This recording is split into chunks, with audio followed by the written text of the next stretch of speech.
Okay, so what really got me during that time This video is about me. Somebody tagged me in it. What the fuck?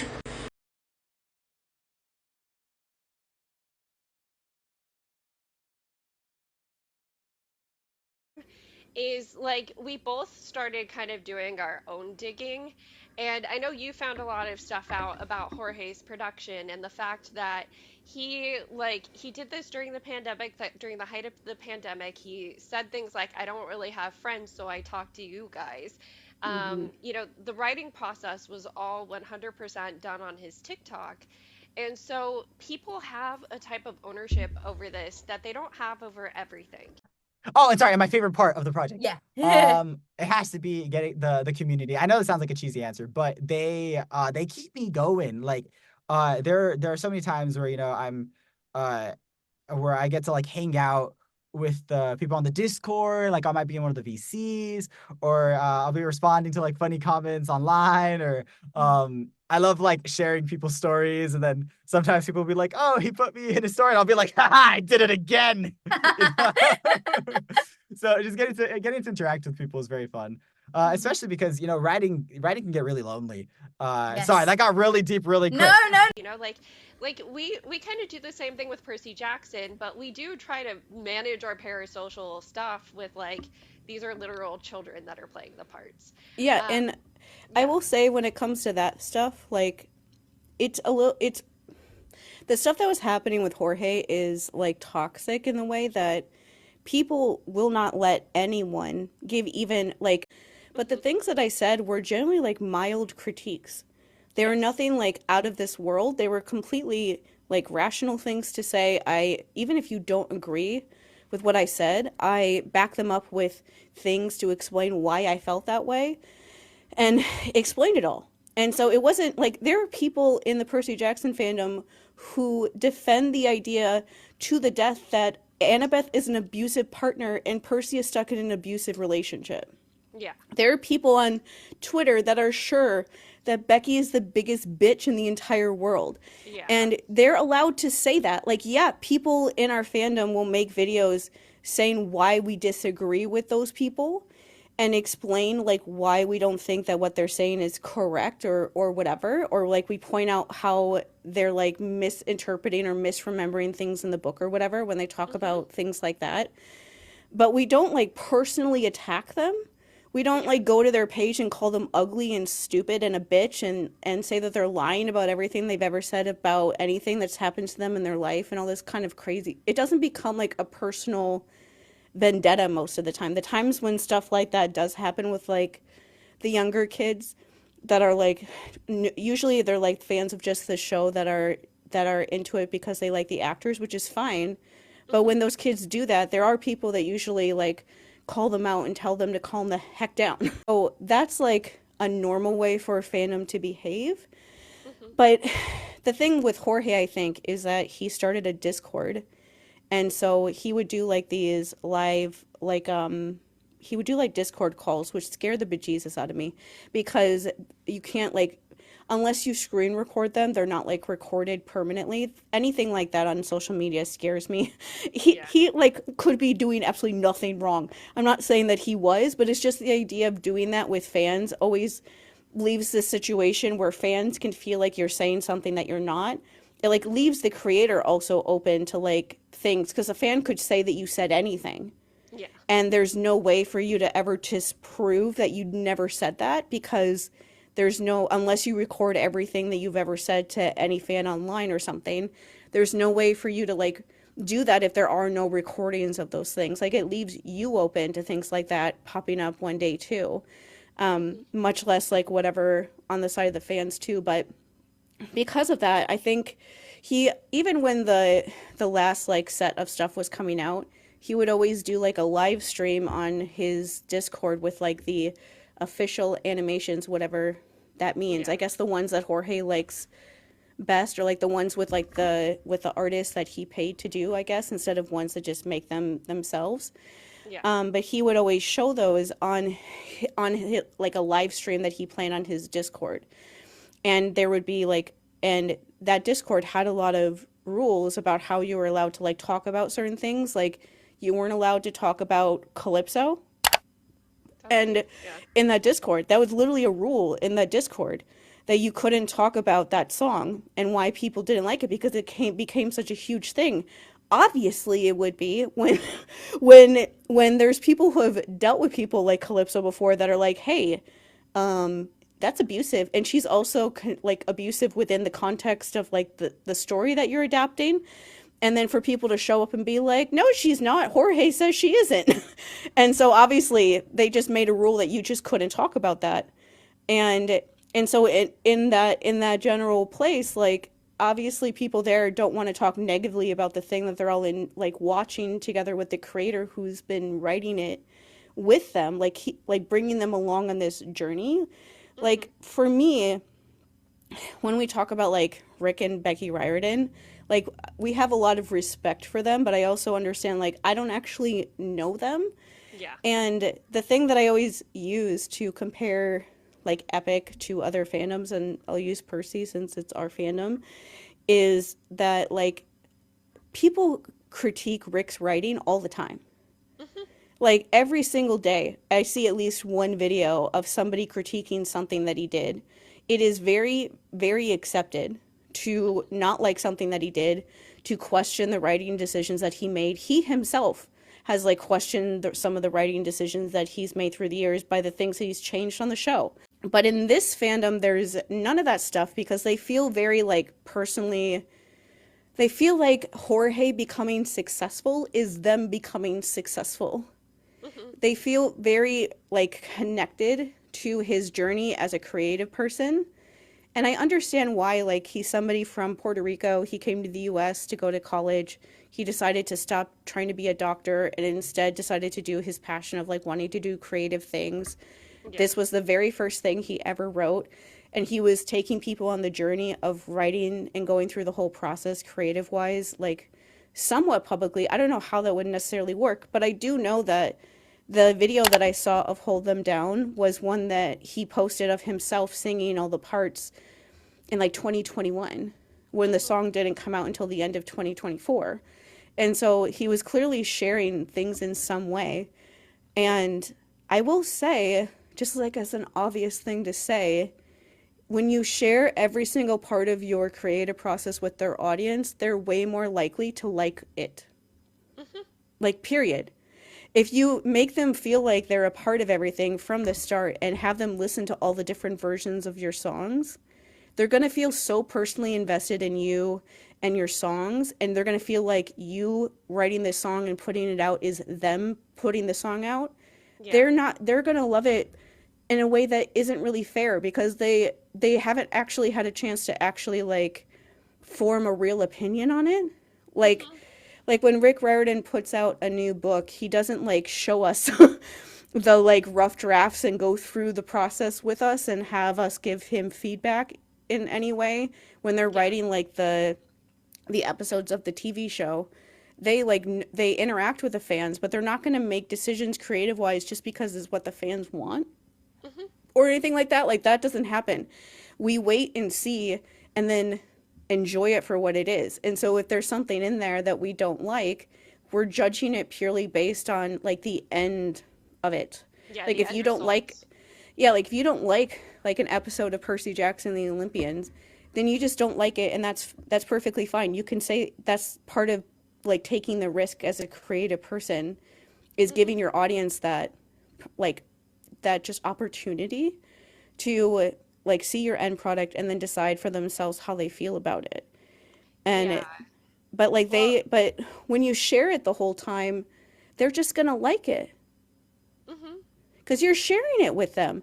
Like who would hear a song from a creator that they really like that they're sharing it while it's in the creative process and be like I fucking hate this song. Yeah. And they would just be like, "Okay, I'm sorry." Yeah, Like seriously. So, no one's like, going to do that. my point with bringing this up is that I feel like this fandom is especially toxic because that is the way that this musical came about, because that is the way he interacts with his fans, and because they feel so much ownership of it. So, getting back to my point, we saw this post. where people were asking about unhinged opinions on musicals, and we were going through the ones where people were talking about Epic the Musical. I started leaving comments, okay? Because this is when ice raids started happening. It's when, like, there was a bunch of stuff happening in the world, and I was frustrated, and I'm like, you know what? Jorge's a great scapegoat for this right now. Hmm. So I started talking about, like, yeah, this fandom is trash and they're the reason why I hope it never gets big. Like, I will admit I got very spicy. I got very spicy because I was just like so angry in that moment. And I don't regret it. I will say that. But I ended up getting into arguments with some of his fans because they were like, "Well, how is this Jorge's responsibility?" And it goes back to what we were just talking about, the way that he shared his creative process, the way he involved all of them, the way he made all of them feel like it's their project. And Hmm. so, because he created that environment, because he has this Discord where he connects with his fans, it is his responsibility how his fans behave.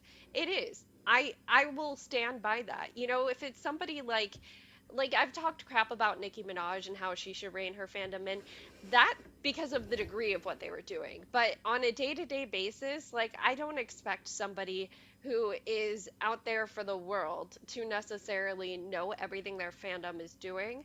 When you connect with them though, on a one-to-one level very often, when you are a TikTok creator and when your sound's getting used a lot and you can scroll through your sound and see what videos are created under it, which some of the ones bullying Shannon were audios from Epic the Musical used under it. Hmm. Like there is no way he never saw the degree to which like they were bullying people because it couldn't have been just you even. Mm-mm. And so what happened at the time when Shannon was getting bullied is we both tried reaching out to Jorge and being like, hey, rein your fandom in. Like, this is the type of stuff they're doing. We think you should know. Of course, we got left like, I know my Instagram stuff probably wasn't going to get seen because when you're a big creator and you try to DM someone on Instagram, it goes into a filter. Hmm. And so I kind of knew that was going to happen. But I also started leaving comments on all of his videos. I started tagging him in some of the videos where people were bullying you, and nothing ever came of that. And then you reached out to him over email, over his business email, with screenshots and links, and Hmm. nothing ever came of that either. And Hmm. so, to some degree, we have an inkling that he had to have known, even if it wasn't bullying you in particular, that they were bullying people. Has to know about the way that his fandom attacks people because, I mean, I feel like you can't ever say that he doesn't know, considering that he did say something in recent times about something that was happening because he was Yeah. basically like forced to. It was still like such a bitch ass like move that he did where he didn't really Yes. say I anything, called but that out in the thread too. So, yeah. wait, let me give context behind that. So on Yeah. Easter, he put out a story where it was just like three-fourths of the story was him praising the fandom, and then the last little paragraph was like, "And don't bully people, please." And I ended up responding to that story on Instagram once again, knowing he probably wasn't going to see it, and I'm like, "You're a fucking coward," because Hmm. like. How is this the first time you're calling them out on this when it's somebody who's on your payroll? Like, Hmm. that's it. You don't care if they do this to small creators. Fuck you. Like, I literally said fuck you in his DMs. And, Yeah. like, it's just, I did talk to people about that too because a few of them were like, oh, he does care what his fans are doing. I'm like, okay, no, he doesn't because the one time he called them out, it was three-fourths lip service of like, you guys are so great, you're so awesome, you're my everything. And then he said, don't do that. It And was yeah, that the for the way that you know that he doesn't actually care in that way about what his fans do to other people is it was a story. So it was the unless you Instagram story, 24 hours. he posted a story on like Instagram and YouTube and TikTok, I think, but those stories are only up for 24 hours. And even on TikTok, particularly where the majority of his audience would be, since that's the majority of the place where he started posting and stuff, Hmm. sometimes TikTok doesn't show you stories of people that you're even following.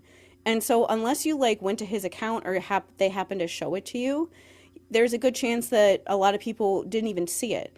Like, if you're Hmm. being serious about it, just post it to your account so Yeah. that people will see it no matter how long like time has gone by and things like that. Don't like just post in a place where it's like that's like always the bitch move when anyone who's a public figure posts something like that in a story. That's like people have like when influencers post apologies as stories, people rake them over the coals for doing that because it means that they're too scared to put it up on their actual profile. Hmm. And then the story itself, like you said, was very vague. Like I saw one of the funny things about the epic musical people attacking me so much is that TikTok always shows me their videos.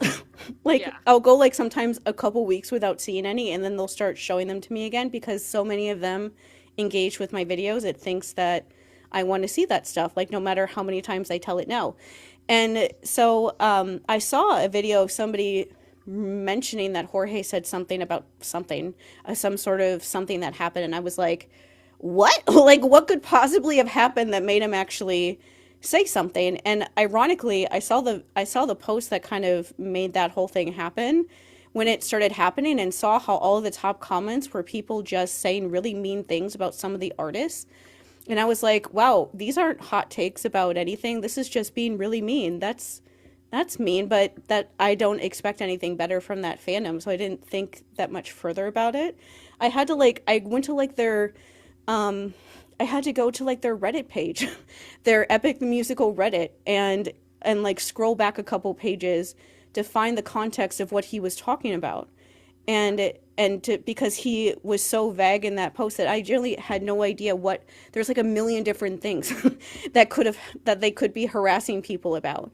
Um, and so I finally found it, and then once I could search for like the person's name, I found like some of the stuff that happened, and like the one of the artists made a post on their account saying that like I don't think it's fair that Jorge asked us to do certain things. Like he was the one, he's like, I didn't feel comfortable with the essay and hold them down, but he wanted us to like animate the video that way, so I had to do it.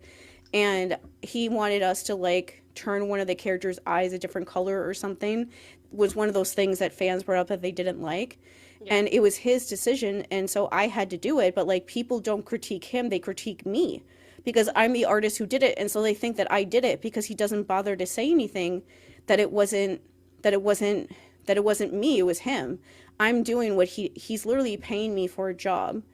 Yeah. And people like people are getting mad at me because he's asking me to do certain things that I don't even want to do, but I have to do them. And like he said it in a very like clear and like nice way that like it's frustrating being in the fandom getting heat for things that he's asking them to do, and doesn't really say anything, and it makes the fandom a hard place to be for like an artist, and it makes you like not want to make art for them anymore because the artist that was being harassed in that and stuff said like I'm not going to make art for Epic anymore because this just like makes me never want to think about it again. Hmm. And there were people in the comments of that video, most of the top comments on that video were people being like, yeah, you're right, except for that stuff you said about Jorge. Yeah. And it's like, this is literally one of his employees. This is one of his employees that are telling you that because he asked them to do their job, and then notice when people were like saying bad things about them online, because he's an online creator. That's like the whole thing with this whole situation with Epic Musical always is like you are an online creator.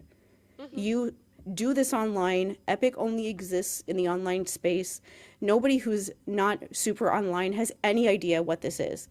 It's not anywhere else except for online. And so if the entire like way that you built up your career is by making TikTok videos and TikTok edits and being on Discord and on YouTube and stuff and going live with your fans once a week on your Discord, you cannot tell me that you don't know what your fandom is doing. Like Yeah. this is literally how you know how fandoms are. If you're online, you know how fandoms are. You have to be online. The amount of success that you have when you're online means that you know how social media works. Hmm. And so you know how this stuff works. You know what fans can be like.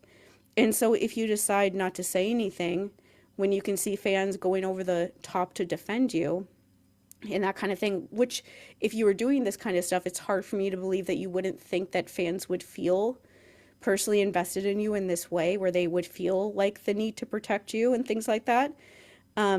If you don't stop them, then there's no way that I will ever believe you that you don't know that this is going on. 'Cause Yeah. especially when you're someone who is known as an only online creator, you know how the internet is.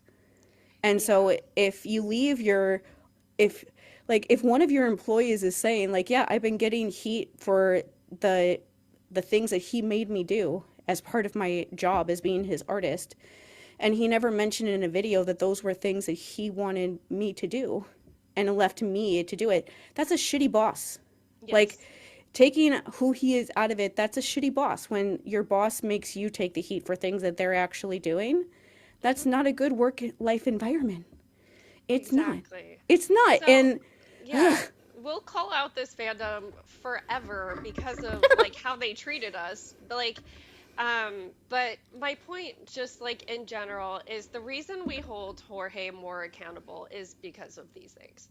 mhm, Um, it's why we think he should be more responsible over his fandom, and the fact that he isn't, and he's about to create a Troy musical now, it feels very irresponsible. And like I don't want to get too much into his plot because I don't like I know we talk about it sometimes in a way that makes it seem like we don't like adaptations. That's not it, you know? Like mhm, one part of the adaptation that he made that I was thinking about the other day, I had a whole conversation with Shannon about this, is the underworld part where Tiresias comes in.